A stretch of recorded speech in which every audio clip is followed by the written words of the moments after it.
Welcome to Computer Applications. This is your teacher, Amy Fletcher, and I'm recording this because each grading period on the first day of each class, I usually lose my voice saying the same instructions over and over again 6 different times, and I do the same thing again at the other school.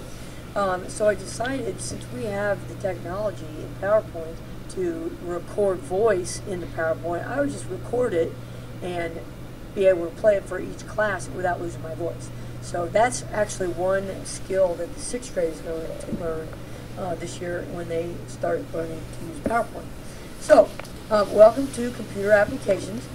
This year you are going to learn either Microsoft Word or Microsoft Excel or Microsoft PowerPoint.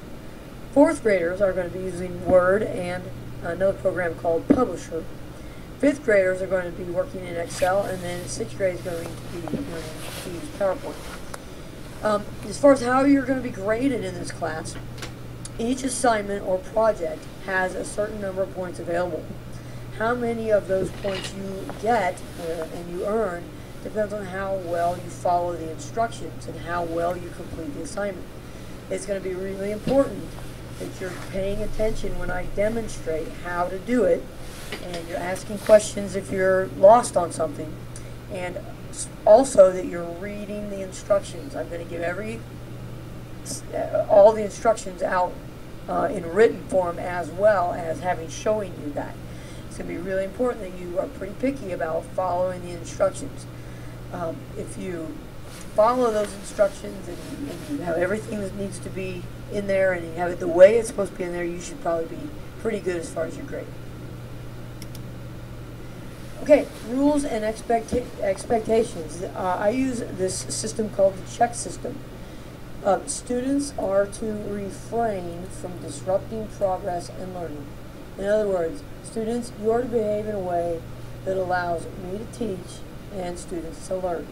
If you are doing something that is distracting or disrupting that progress, you're going to get a check, and checks are bad.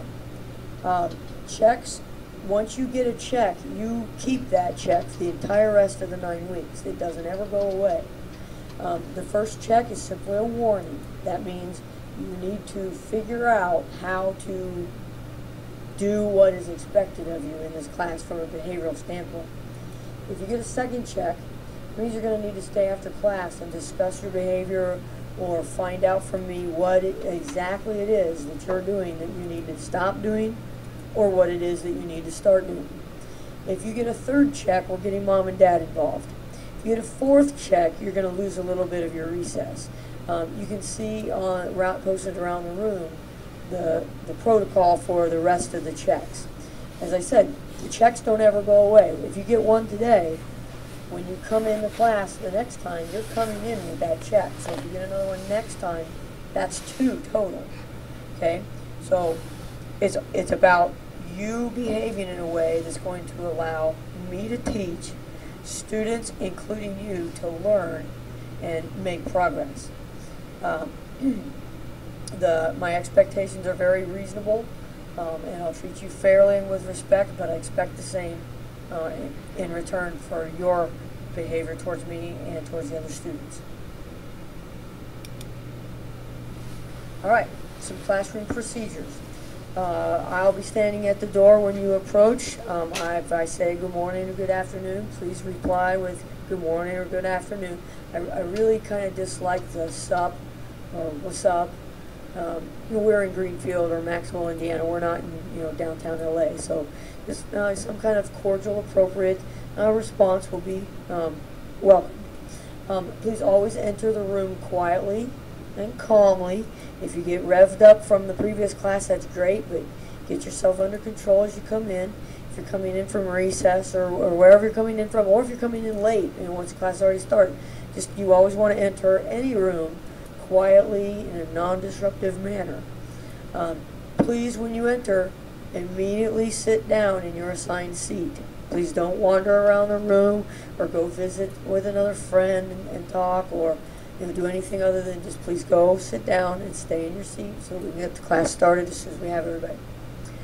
Third, please do not log on until I ask you to do so. And the reason why is Just about every day there's going to be something that I need to show you or demonstrate for you or pass out for you before you'll be ready to get started. Number 4, please always be on task. That means be in the correct computer program doing the task that we are doing. If you finish something early and you're already done, if you turned it in, there will be times when it might be appropriate for you to be doing some other program with my permission. Maybe you'll be in the typing program when everybody else is finishing up something in Excel. But we will not be just opening whatever program you want to be doing and just doing something unrelated to what we're doing. We very, very rarely will be online in 4th grade and 5th grade. We will never really be doing anything online that is games or things that you can do without my instruction, things that you can do at home, games like Cool Math or other things that you can do that at home without me. So we'll be using our class time in a more productive manner than that. When it is time to dismiss class, please close all the programs, save what you need to save, log off, but do not turn off the computer and do not turn off the monitor. And then I will excuse you. Please just don't get up and head out. Okay, I will let you know when it's okay to go.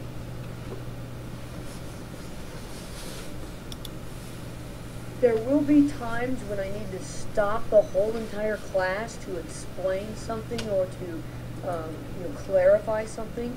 When I need to get the entire class's attention, I'm going to do this. Hands and eyes, and I'd like you to then echo and chant the same thing, which is clap, clap, hands and eyes. And when you say the word hands, I would like you to put both hands in the air. By doing that, you're letting go of the keyboard and you're letting go of the mouse, and you'll be less distracted by the keyboard and the mouse and your monitor, and we'll be able to listen to what I'm saying. If I get everybody's attention quickly, I will very quickly explain and clarify what it is that needs to be clarified, and then you get back to work. When you say the word hands, please put both hands in the air. When you say the word eyes, please turn your head and put your eyes on me so that I know that you're ready to get the information. And as I said, I'll go as quickly as I can to explain and then get you back on task. So it'll go like this. Hands and eyes, and then you repeat. Hands and eyes, and you actually do the hands and eyes. If you get stuck, you don't understand how to do something or what something means, the very first thing you should do is reread your handout. Read the instructions. Back up a few steps, because a lot of times people jump in at step 4 or something of the instructions where it makes sense if you started from the beginning.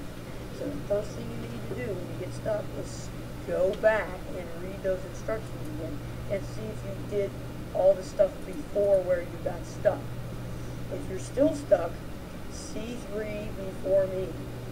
I don't want you to get up out of your chair and walk around, but there will be somebody close enough that you can whisper, hey, what's going on with this? I don't understand this. And maybe somebody nearby will be able to kind of get you straightened out. If you've done both of those things and it's still not clear to you, go ahead and put your hand up and I will get to you as quickly as I can. You're going to have to wait though, because there might be other people that I'm helping.